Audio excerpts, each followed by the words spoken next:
जय हिंद दोस्तों। ये देखिए एक्सरसाइज 1.1 का क्वेश्चन नंबर फिफ्थ मतलब कि फर्स्ट का फिफ्थ पार्ट के अंदर भी है। डी और ई वाला हम दोनों देखेंगे। पहले हम डी वाला समझ लेंगे तो ई वाला हमको खुद ही आ जाएगा। ये आप खुद ही कीजिएगा क्योंकि दोनों सेम टू सेम ही होगा solve. X Y such that X is wife of Y, और ई में देके रखा है X Y such that X is father of Y. तो ये हम वाइफ वाला देख लेते हैं जरा स्पीड में, फिर वो आप समझ जाओगे। देखो X Y such that X is wife of Y. यहाँ पे एक्स एक्स की तो वाइफ हो नहीं सकती, वाई वाई की वाइफ हो नहीं सकती, जेड जेड की वाइफ हो नहीं सकती, मतलब ये रिलेशन में बिलोंग नहीं करता। ठीक है, लाइट देखो अभी चली गई थी, अभी लाइट आ गई है। अब यहाँ पे तो हमने देखा कंडीशन ये रिफ्लेक्सिव के लिए कि ये X X Y Y Z Z ये नहीं हो सकता। समझ में आ गया? तो हमने लिखा not reflexive. Second, X Y belong कर रहा है तो वाई एक्स बिलोंग करेगा क्या? नहीं करेगा।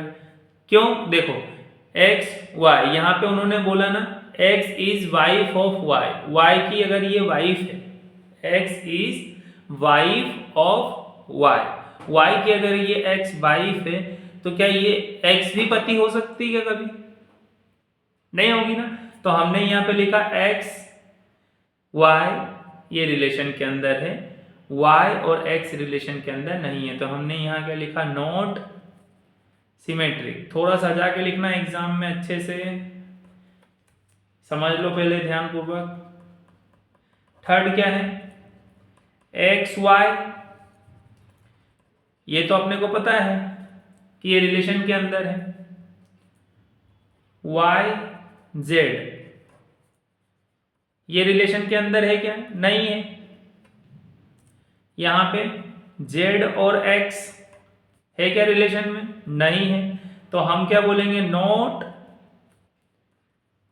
Transitive, not transitive. अब क्यों? देखो x और y में हमने क्या देखा? x is wife of y, मतलब कि y की x क्या है? वाइफ है। तो यहाँ पे हमने एक तो ले लिया कि x is wife of y, ये समझ में आया।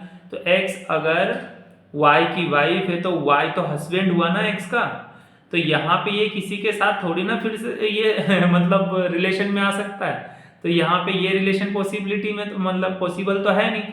और यहाँ पे ये x जो इस जगह पे आप x देख रहे हो, ये x तो क्या है? पत्नी है y की। तो z के साथ यहाँ क्या कर रहा है भाई? तो ये भी रिलेशन के अंदर नहीं है। बात आ गई समझ में? इसीलिए हमने क्या लिखा? Not transitive. तो सिर्फ आपको इतना देखना है, एक बार फिर से बता रहा हूं 2 मिनट। ये रिफ्लेक्सिव इसलिए नहीं होगा क्योंकि पत्नी खुद ही अकेली खुद ही अपने आप की पत्नी नहीं होती कोई भी। ठीक है, इतना समझ में आ गया होगा अच्छे बच्चे। तो ये नॉट रिफ्लेक्सिव लिखा। ऐसे ही एक्स और वाई, तो एक्स वाई की पत्नी है, वाई एक्स की पत्नी नहीं है, तो हमने लिखा नॉट बिलोंग्स टू। ये बिलोंग्स टू का साइन है, ये नॉट बिलोंग्स टू का साइन है।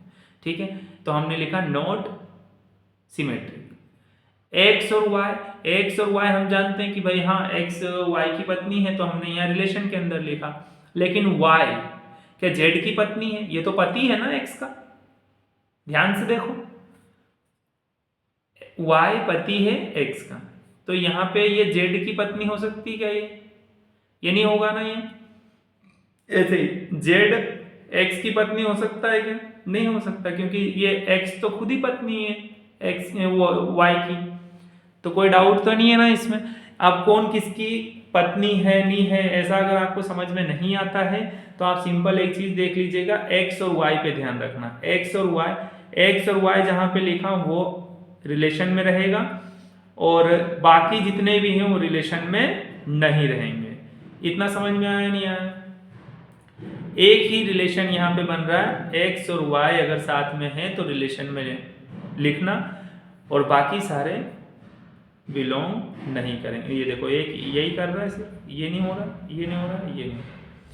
सो जय हिंद दोस्तों, अपने दोस्तों को भी बताना ये, और ज़्यादा घबराने की ज़रूरत नहीं है, लगे तो कमेंट करके पूछना भी सही।